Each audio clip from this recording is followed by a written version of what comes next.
Hello guys, this is Doronsmovies and you're watching World of Warcraft lore Q&A number 37. So today I'll be answering some of the questions you guys left in the previous video, and if you would like to get your questions answered, make sure to either put them on the newest Q&A video, YouTube personal messages, or Facebook and Twitter. Also, just before we start, I just wanted to give you guys a quick heads up, because in the next week or so, I'll be streaming Warlocks of Draenor beta on my Twitch channel, mostly around 7 PM GMT or so. And I'll be streaming until I reach level 100 in the beta, so I will be going through all of the new zones that they recently added, so that's Gorgrond, Spires of Arak, Nagrand, and all of that stuff. I finally finished leveling Frostfire Ridge and all of the previous stuff, so I'm currently at level 92, so I should be going into Gorgrond on the next stream and all of the new zones, so it should be pretty fun. And if you haven't checked it out, you can find the links for the stream in the description below, and if you want, you can also ask me the questions that I might have not answered by now. So anyways, without further ado, let's just get into the questions. So the first question is by Deimos, and he asks,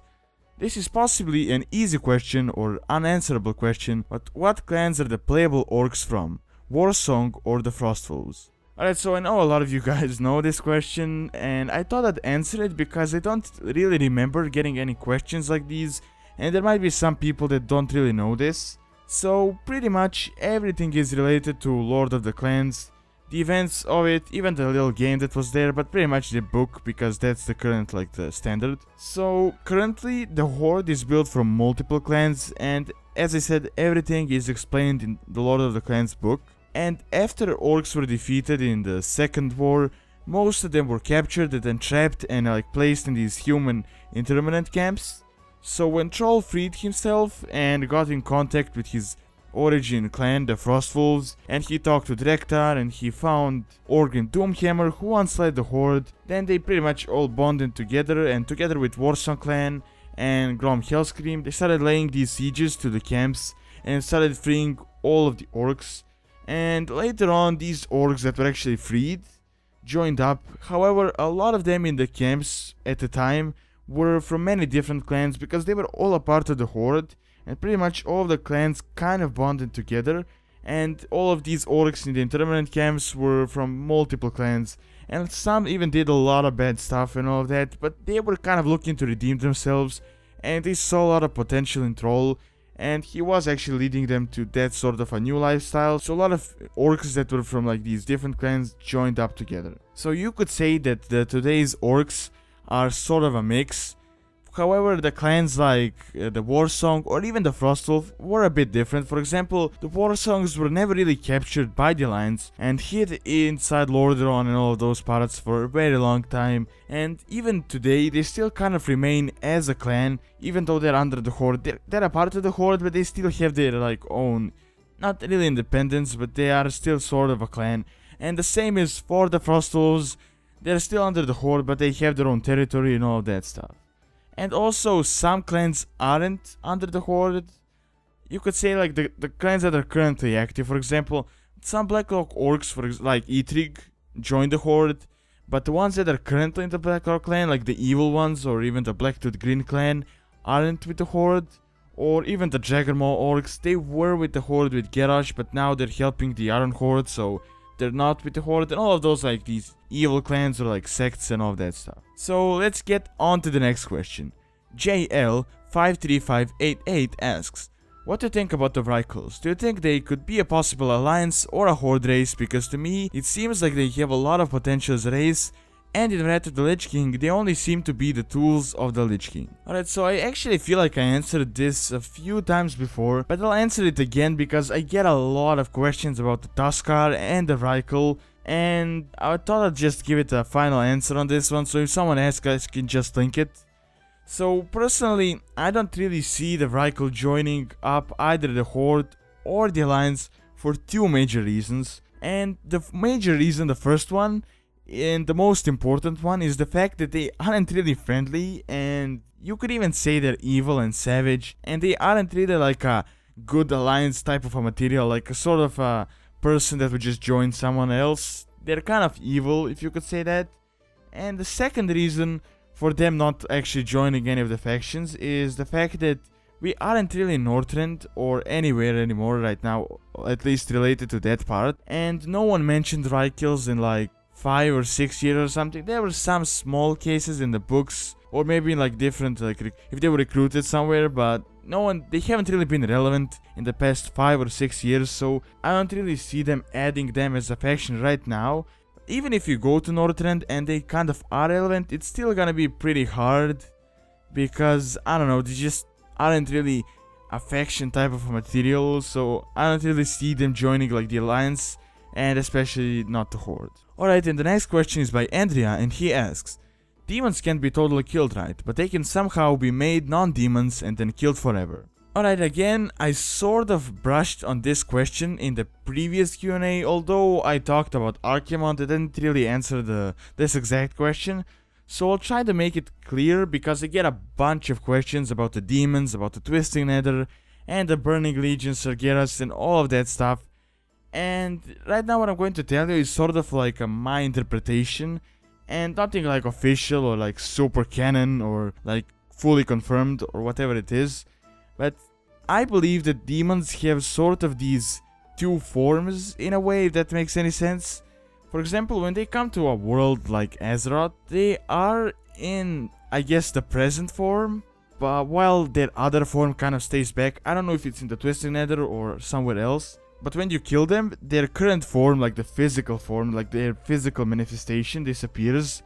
And it takes time in the Twisting Nether for them to regenerate in order to get their physical form back. And I also believe that the regeneration time, like the respawn rate, kind of depends on the size and the power of the demon. So for example, a demon like Sargeras would take ages to respawn. I know he died like 10 years ago, well, sort of died. So he may respawn soon or something like that, but maybe like a soldier, like a demon or something like a small demon could respawn pretty fast. So I really don't know right now. We don't really have exact timelines, like guidelines. For example, bigger demons, 70 years or something like that, but that's just my like speculation. But I personally believe that like the reason for, if you played Warcraft 3 or like even in World of Warcraft, when you kill like a demon, and especially a Dreadlord, they don't really die like they have a corpse. They kind of just disappear, like explode and go everywhere. So that is why I believe like they go to the Twisting Nether, and pretty much like their physical form is finished and they return to the Twisting Nether. But in another example that I mentioned in the previous Q&A, Archimonde came into Azeroth in his like entire shape, like both forms. And when he was killed, you could actually see his corpse, it was actually there.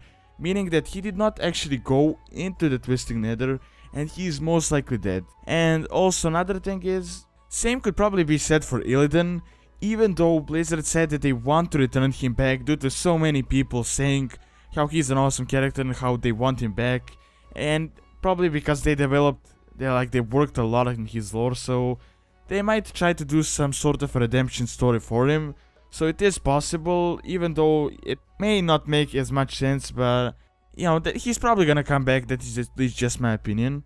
Now, as I said, these are kind of just my views, and I'm not really a huge fan of answering these types of questions, as a lot of people have different opinions on them.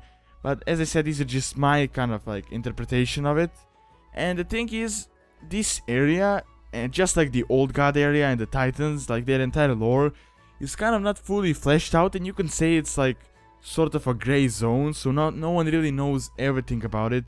We don't really have like exact lore, so we know, like, we have exact facts, so we know what we're looking at. And there is a lot of speculation going. Like I said, Illidan can be brought by Blizzard, even though that might go against lore, but Blizzard can change whatever they want.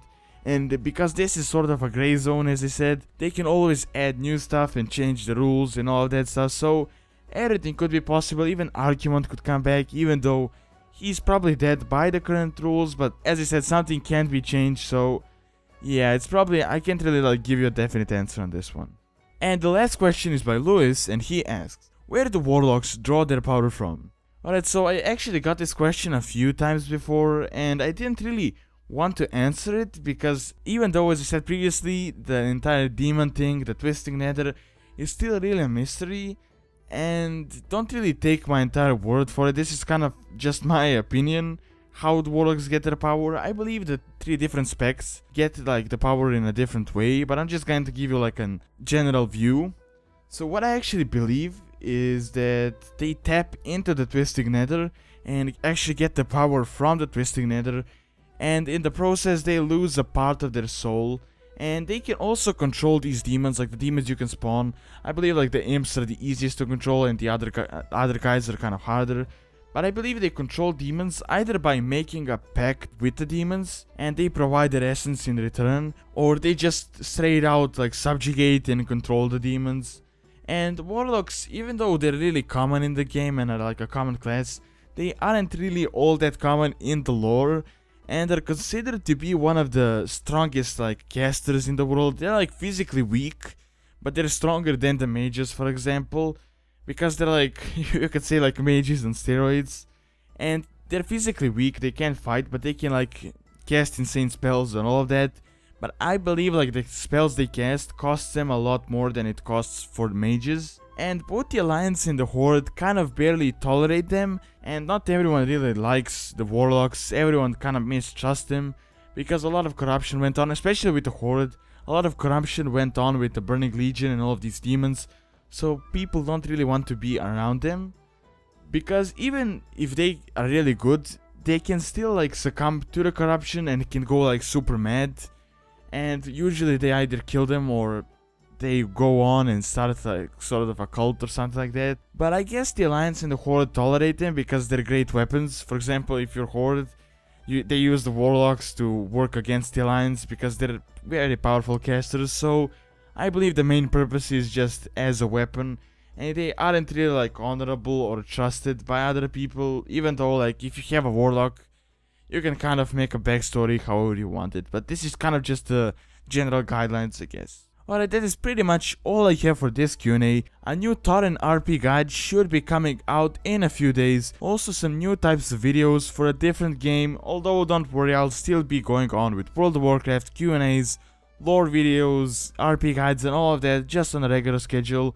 But I kinda want to diversify my content, so some games might be a bit new on the channel, but it just means there's gonna be more content and not like replace content. So kind of keep an eye on that. And if you'd like to get your question featured in the next Q&A, you can either send it by YouTube comment section, and if I didn't answer it before, you can just copy paste it as many times until I respond to it, or you can come to my Twitch channel and I'm probably going to respond to your question. You can also send your questions by YouTube personal messages, Facebook and Twitter, and that is pretty much about it. As I said, if I don't answer your question, I'm live on Twitch right now a few times a week, so you can ask me there and I'm probably gonna give you a response pretty quick because it's live. So anyways, thanks so much for taking your time to watch this video, and don't forget to like, favorite and subscribe. See you next time.